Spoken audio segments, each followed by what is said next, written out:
गर्मियों का मौसम हो और अचानक मेहमान आ जाएं तो सबसे बड़ा मसला होता है कि क्या सर्व करें। तो आज मैं आपके लिए लेकर आई हूँ एक निहायत आसान और ठंडक देने वाला फ़ालसे का शरबत। ये शरबत ना सिर्फ चंद मिनटों में तैयार हो जाता है बल्कि इतना मज़ेदार बनता है कि हर कोई तारीफ़ किए बगैर नहीं रहता। अगर आप मेरी इस रेसिपी से बनाएंगे ना तो यकीन करें बाज़ार से भी ज़्यादा टेस्टी बनेगा।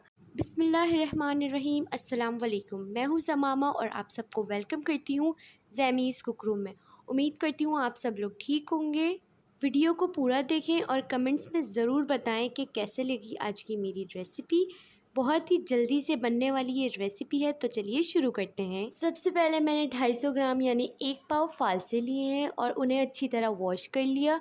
अब मैं इन फ़ालसों को जूसर ब्लेंडर में ऐड करूँगी। अब मैं इसमें ऐड करूँगी 1 कप पानी, आधा चाय का चम्मच पिंक सॉल्ट, 3 कप मैंने इसके अंदर ली है चीनी। आप लोग को जितना मीठा पसंद है आप लोग ले सकते हैं, मैंने अभी 3 कप लिए हैं। अब इन चीज़ों को अच्छी तरह ब्लेंड कर लें। अगर आपके पास हैंड ब्लेंडर है तो आप वो भी यूज़ कर सकते हैं। अगर आप लोगों को इसमें चीनी कम लगे तो आप लोग और भी ऐड कर सकते हैं। मैंने ब्लेंड करने के बाद टेस्ट किया था तो मुझे चीनी थोड़ी कम लग रही थी, तो इसलिए मैंने इसमें आधा कप चीनी और ऐड। अब देखिए हमारा कितना स्मूथ और मज़ेदार मिक्सचर तैयार हो गया है।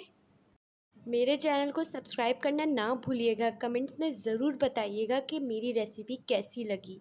गर्मियों में इतना ठंडा ठार घर में साफ़ सुथरा ये शरबत बनाएं, इतना मज़े का, इतना टेस्टी और साफ़ सुथरा घर में बना हुआ। अब हम इस मिक्सचर को स्ट्रेनर की मदद से छान लेंगे ताकि ये बीज अलग हो जाए और हमारा स्मूथ सा मिक्सचर तैयार हो जाए।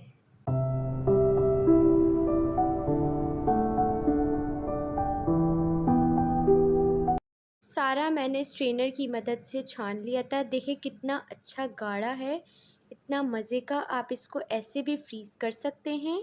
जब कोई मेहमान आए एक गिलास में इसको डालें, थोड़ा सा पानी डालें, बर्फ़ डालें और ठंडा ठार घर में साफ़ सुथरा सर्व करें, इतना मज़े का टेस्ट वाइज। अब मैं इसमें हाफ़ टी स्पून काला नमक ऐड करूँगी। अगर आप इसे 2 महीने के लिए स्टोर करना चाहते हैं तो इसमें थोड़ा सा लेमन जूस या वाइट विनेगर भी ऐड कर सकते हैं और याद रखें इसे हमेशा फ्रिज में रखना है। अब इसमें मैं ऐड करूँगी पानी। पानी मैंने 1 बोतल डाला है। मिक्स करें अच्छा सा। देखिए पानी डालने के बाद भी कितना अच्छा थिक है, ज़्यादा पतला नहीं करा है मैंने इसे। अब इसमें मैं ऐड करूँगी बर्फ़। बर्फ़ से ये बहुत ही अच्छा रिफ़्रेशिंग हो जाएगा, ठंडा सा।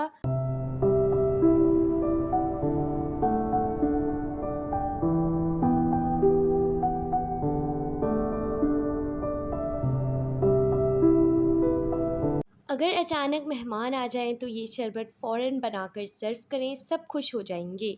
अगर आप मेरी इस रेसिपी से बनाएंगे तो मुझे कमेंट्स में ज़रूर बताएं कि आपका कैसा बना। अब मुझे इजाज़त दीजिए, मिलते हैं अगली नई रेसिपी के साथ। मेरे चैनल को सब्सक्राइब करें, बेल आइकन को प्रेस करें और अगर वीडियो पसंद आए तो लाइक करें। तब तक के लिए अल्लाह हाफ़िज़।